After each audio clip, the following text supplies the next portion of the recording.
À ma gauche, Fanta Berete, notre invité, député Renaissance de Paris. Bonjour à vous et bienvenue. Bonjour. Sur Sud Radio. À ma droite, tiens, une fois n'est pas coutume, Benoît Martin, secrétaire général de la CGT Paris, membre de la direction confédérale. Bienvenue à vous sur Sud Radio. Bonjour, merci bonjour à vous. De nous accueillir. Mais écoutez, tout le monde a la parole sur Sud Radio. Vous êtes tous les bienvenus, vous tous qui nous écoutez aussi. D'ailleurs, si vous voulez prendre la parole, je rappelle le numéro 0826 300 300. Allez-vous manifester contre la loi immigration aujourd'hui partout en France ou êtes-vous au contraire favorable à son adoption?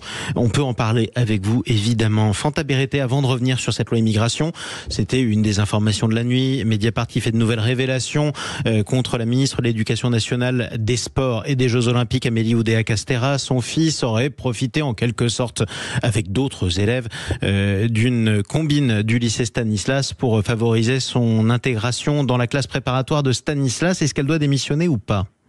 Écoutez, c'est pas à moi de vous dire si elle doit démissionner. Je pense qu'elle s'était exprimée sur la première partie des faits. Le président en a parlé lors de sa conférence de presse. Maintenant, vous l'avez dit, cet article est tombé en plein dans la nuit. Nous n'avons aucune réaction à l'heure qu'il est. Moi, ce que je tiens à rappeler, c'est que Madame la ministre doit, je pense, apporter des explications complémentaires sur la situation. Et je tiens à rappeler, moi, j'ai une fille qui a 20 ans et qui est donc dans ce cursus Parcoursup, que tous les parents attendent effectivement de la transparence et souhaitent que ça se passe bien pour leur enfant. Donc, comme tout le monde, je pense qu'il y aura des réactions certainement dans les jours à venir et nous les attendons. Et une petite réaction de la CGT Paris peut-être ? Le principe de transparence, vous avez raison, Madame la députée. Le principe d'égalité, mais je crois que ça va être le thème de ce qu'on va aborder tout à l'heure à propos de la loi immigration. Et même tout de suite. Oui. Dans un instant, effectivement, le principe d'égalité. Alors, on va en parler, l'égalité entre ceux qui sont français et ceux qui ne le sont pas sur le territoire.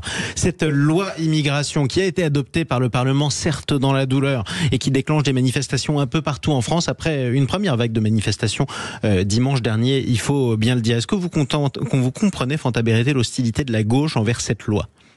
Alors, déjà, le droit de manifester, c'est un droit primordial. Donc, oui, tout à fait. Chacun est libre d'aller s'exprimer. Je le comprends tout à fait. Maintenant, pour moi, il y a une faute originelle de la gauche. Je comprends très bien que les collectifs, les associatifs, les syndicats descendent dans la rue, donc dans plus d'une centaine de points. Maintenant, ce que je ne comprends pas, c'est la position d'un certain nombre de partis de gauche. Ils sont à l'origine de la faute originelle. C'est-à-dire que pour moi, la faute originelle, c'est celle de nous empêcher de débattre à l'Assemblée nationale le 12 décembre dernier. Nous avions travaillé, notamment, en tout cas pour un certain nombre de députés, avec des syndicats, avec des associations, pour pouvoir proposer des amendements. Plus des milliers d'amendements avaient été déposés. Nous avions 2 semaines, ce qui est énorme au sein de l'Assemblée, 2 semaines de discussions, d'échanges, qui auraient pu être douloureux aussi, on en avait bien conscience, et donc ils nous ont volé cela, ils ont fait alliance avec le RN pour voter cette motion, et maintenant,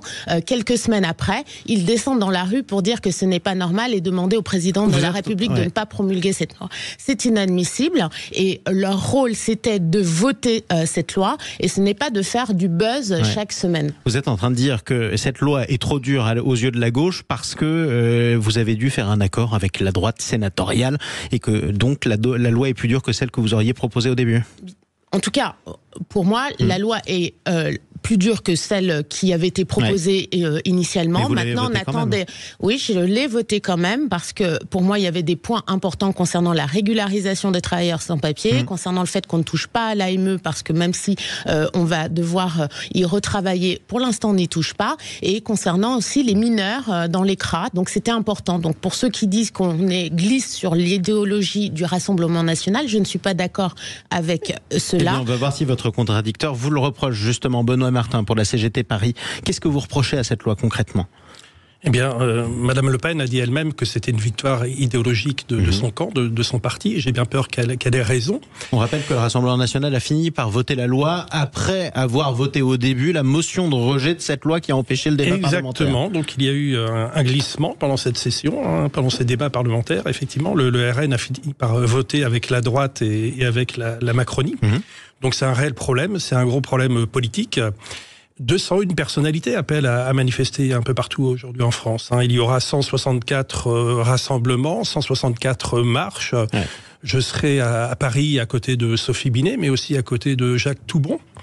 ancien défenseur des droits. Tout à fait. Donc il y a un droite, ministre sous Jacques Chirac. Voilà, donc il y a un arc politique plus large que ce qu'on peut dire. Effectivement, ce sont beaucoup des personnalités de gauche. C'est largement une manifestation de gauche quand même. Mais également des personnalités qui sont engagées sur la question du droit et de l'égalité. Un point malgré tout, parce que l'un de vos arguments est de dire que puisque le Rassemblement national a voté cette loi, c'est bien la preuve que c'est une loi d'extrême droite, en tout cas compatible avec les idées de l'extrême droite. C'est ce que vous dites? Oui, elle est inspirée par l'idéologie d'extrême droite, mais là, il faudra peut-être rentrer un petit peu dans les faits. On va rentrer dans les faits dans un instant, mais voilà. Vous étiez contre la réforme des retraites, le Rassemblement national était contre aussi. Vous étiez content quand le Rassemblement national votait contre la réforme des retraites à l'époque? Alors, la réforme des retraites n'a pas été votée par le Parlement. Donc, ça a été adopté par l'intermédiaire du 49.3. Et donc, on peut pas dire... Le Rassemblement national s'est opposé à la réforme des retraites avec, en même temps que la CGT. Ça ne veut pas dire que c'était une position d'extrême droite, c'est ça? Oui, alors vous savez, le Rassemblement national, ils ont voté contre l'augmentation du SMIC. Ils ont voté contre beaucoup de mesures sociales, de propositions de lois venant de la gauche. Et donc, voilà. Donc, on peut pas dire que le RN soit du côté des travailleurs. C'est plutôt une imposture sociale de notre point de vue. Fanta Berete, quel est le principal mérite de cette loi à vos yeux, vous qui l'avez votée précisément? Est-ce que c'est une loi qui sert à régulariser? On n'a pas eu le sentiment que c'est ainsi que l'a présenté au début Gérald Darmanin, le ministre de l'Intérieur, qui l'a porté? Ou est-ce que c'est une loi qui concrètement permet quand même de durcir l'arrivée en France et les conditions d'arrivée en France quand on veut y immigrer? Je pense qu'elle garde dans le détail les deux pans. Là où je suis d'accord, c'est qu'il faut rentrer dans les mesures, et il y en a beaucoup des mesures. Moi, la question des travailleurs sans papier est une question importante aujourd'hui sur un certain nombre de régularisation dans les métiers tendus. Exactement, dans les métiers tendus.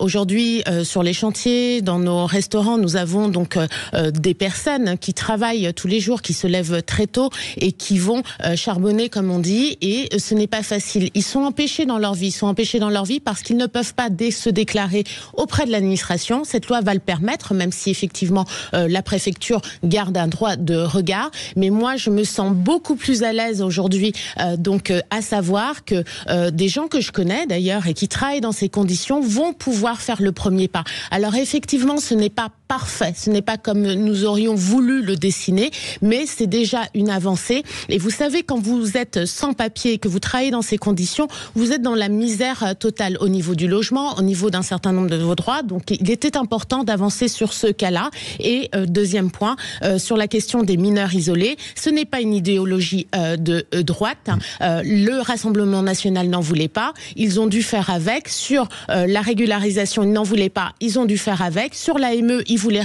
révolutionner le principe. Ils ont dû faire avec. Une réforme de l'aide médicale d'État est quand même prévue plus tard avec des discussions. Plus tard, avec des discussions. Donc nous avons le temps de le voir venir.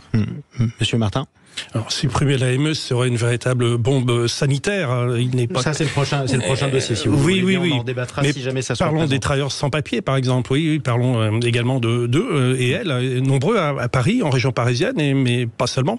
Vous l'avez dit, effectivement, dans le secteur de la construction, dans le secteur de la restauration, mais également dans la propreté, la sécurité, la logistique, la livraison.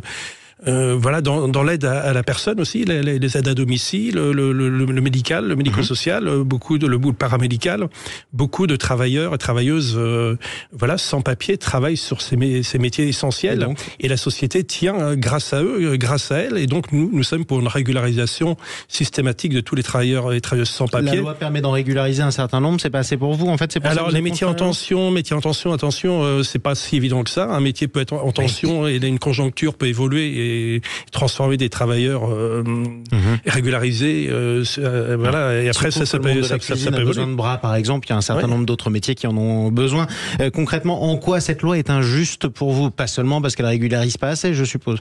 Alors cette loi est injuste du point de vue social. Ça va créer des différences, ça va créer beaucoup de précarité. L'accès, par exemple, à l'aide au logement, à l'APL, va être totalement différencié, et donc ça pose problème. On va retrouver avec beaucoup plus de monde à la rue, du coup. Je pense qu'il y a un très mauvais signal qui est envoyé à l'international également. Est-ce qu'on veut être une France qui rayonne? Est-ce qu'on veut accueillir des étudiants étrangers? Est-ce qu'on veut les traiter correctement? Ou est-ce qu'on veut fermer la lumière? Ça, c'est une vraie question également. Et la restriction de l'accueil d'étudiants étrangers, ça vous a pas dérangé, par exemple?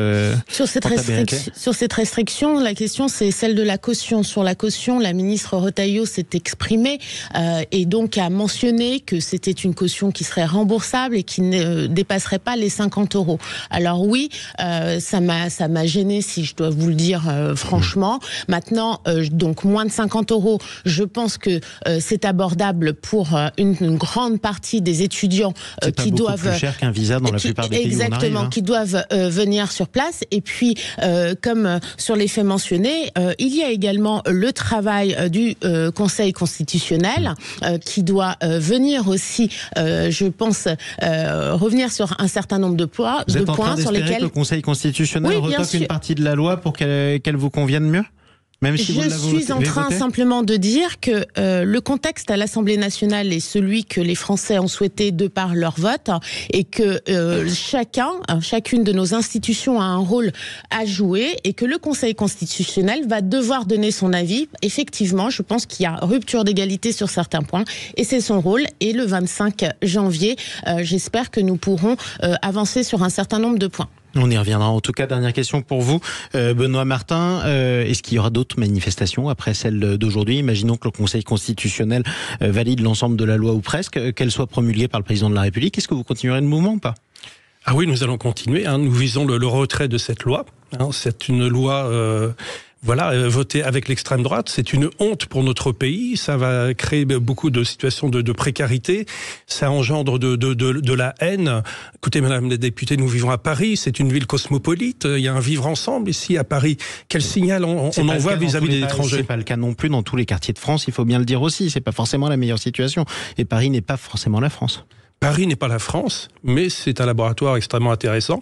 Il y a un vivre ensemble et nous allons accueillir le monde entier au moment des Jeux Olympiques et en même temps que nous nous ouvrons, nous nous refermons. C'est quoi ce message? Autre débat qu'on aura de toute façon sur les Jeux Olympiques à l'avenir. En tout cas, merci à tous les deux d'être intervenus ce matin sur Sud Radio. Benoît Martin, je rappelle que vous êtes le secrétaire général de la CGT Paris, membre de la direction confédérale de la CGT. Ça, oui. Merci à vous. Merci Fanta Berete, députée Renaissance de Paris. À bientôt à tous les deux sur Sud Radio. À suivre.